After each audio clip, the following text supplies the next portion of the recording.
Hi, my name's Christopher Dirks. I am 26 years old. I enjoy motivating people and pushing them to reach their full potential. I am going into my fifth year of teaching high school math, and I also taught alternative education for my first 3 years.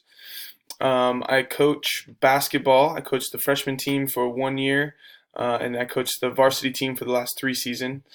Both of these platforms give me a great opportunity to kind of work to motivate students and athletes and kind of use what I really enjoy professionally.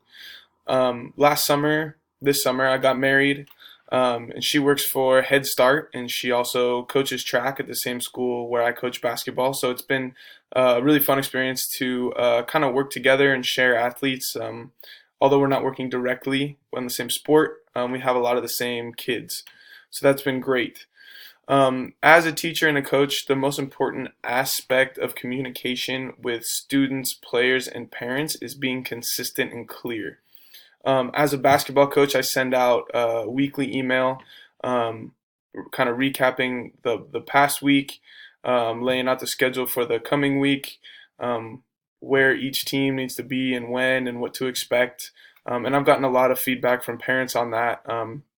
That has been helpful, especially parents that are busy and can't keep up with multiple kids and multiple sports, and so that's been great. The clear and consistent and um, through basketball.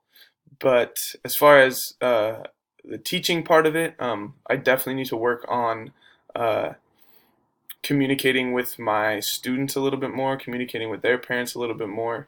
And currently, our school is going towards, well, this year we should be 1-to-1. Every student should have technology, so every student should have their own iPad.